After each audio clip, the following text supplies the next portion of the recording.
Hello, my friends. What you just watched were Max's last heavy lifts in his preparation for this upcoming meet. You guys are going to have to pardon me being a little bit of a mess. It's been a very long day. Today was my birthday. Kind of got caught up talking to Kirsten's family, which is always nice. But then I had to really double time to catch up on work. And then I had a pretty heavy deadlift and front squat session where I hit, I think, 695 for a double on the deadlift, which is actually quite easy. So if all goes well, maybe I'll be attempting 720 for a little chip of my best double on the deadlift next week. So that'll be fun. I'm pretty fried. The brain's not working so good, but I thought it might be an interesting video to go over a couple of details about those last heavy lifts for you guys who like following along with Max's preparation for this contest. So long ago, when I was first getting into the sport, the idea of preparing for a meet was just to train heavy and hard for X number of weeks prior to the meet. There was this notion that you really wanted to feel whatever your third attempt was, maybe even feel above your third attempt by using some reverse bands or a heavy unrack. And that was what was going to prepare you to perform on the day. And on average, I think every time you watch a big meet, especially on the untested side from that era, people are averaging about 6 for 9 and really missing those thirds, right? So yes, they got brutally strong during their preparation, but I don't think they understood the process of peaking. So being at your strongest on a specific day in a replicatable manner, right? And I think Chad Wesley Smith, at least on the untested side of the sport, was a real pioneer of, hey, how can we reliably peak on the same day every time? And the fact that if we are technically sound, preparation can be done entirely submaximally. We don't need to touch our third to be prepared to do it and reliably on the day. That was very influential to me. I found that trying to not get in maximal touches in the gym significantly improved my performance, improved the performance of my athletes. And speaking very generally, the number that I like to work off of is about 95%. For myself and most of my athletes, 95% is the heaviest weight we will touch in preparation for a 1RM or a competition. There's some athletes I have that might need to touch a little heavier, some that can get away with touching a little lighter, maybe like Max in the past on the deadlift. We haven't necessarily needed to touch that 95% to be prepared for 101%, to be at our absolute strongest on the platform in a reliable and a duplicatable manner. So with all that in mind, we're going to go through his 3 lifts and I'll give you some context. So the squat, we had a little hiccup on his second to last heavy squat session, I think it was. I think that sounds right. Max actually strained his quad.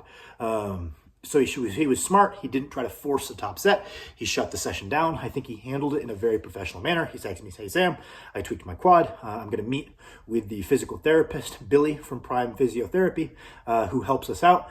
He gave Max a routine to follow daily. So Max got on top of an aggressive rehab routine immediately. We felt out whether he could do some pause squats later that week on his deadlift session to kind of make up for that missing touch. We were able to touch some weight and start kind of acclimating to a little bit of weight on that day. I think we ended up not pausing it, but getting in a touch at like 600. So fairly submaximal, but kind of testing the waters to make sure we were good to go for this week, the final heavy week of training. We decided statistically, probably taking that squat early this week was not going to be the best move.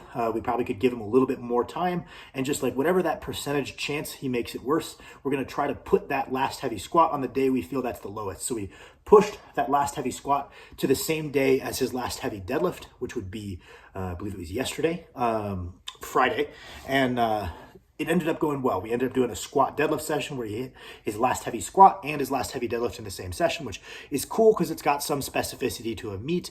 And the big thing was it gave us a little bit more time to heal up from that tweak before we test the waters with a heavier weight. So the percentage might be a little bit off. We deviated from the plan just slightly, but we ended up getting in about the last heavy touch that we were aiming for, and it moved about how it should. So kind of did a very good job salvaging it, and that's more on Max than it is on me.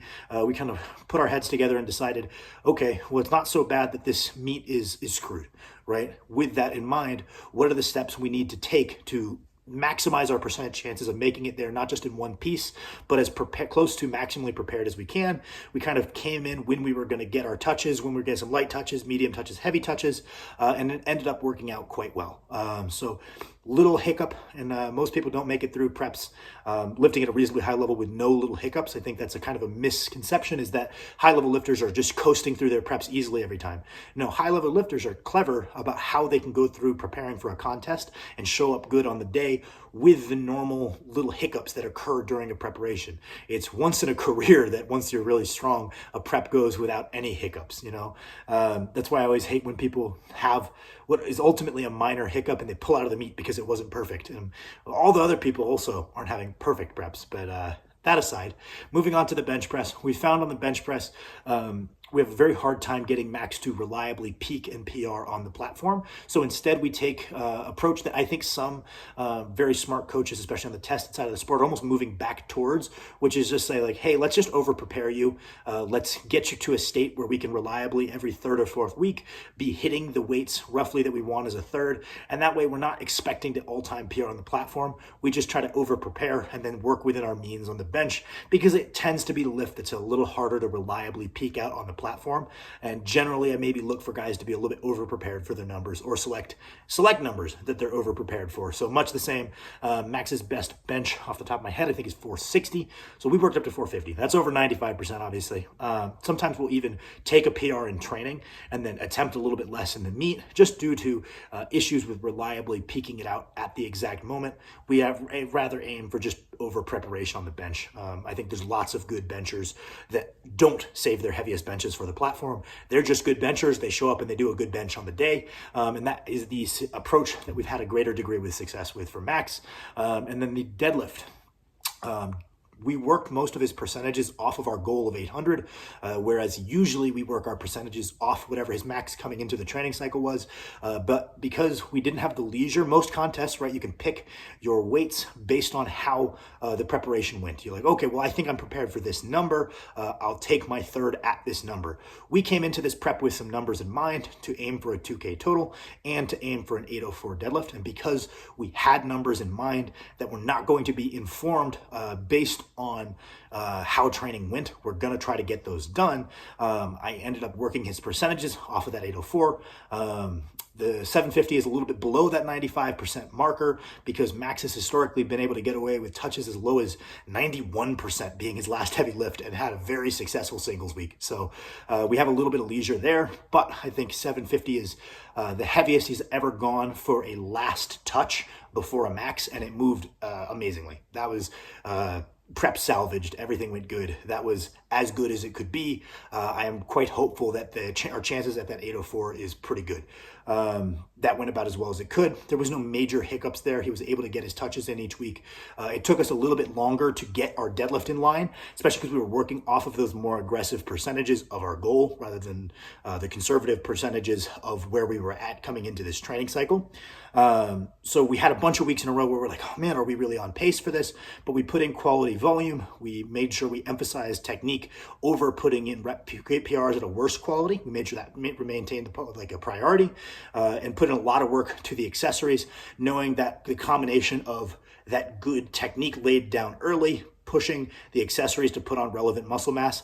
Then when he takes that good technique and he applies some intensity to it, things will go well, which it did. Max has a very weird habit of forgetting how to deadlift for like 3/4 of a block, and then the last minute possible remembering what he's doing, and he's done it again. So prep ended well. That doesn't guarantee a good performance on the platform.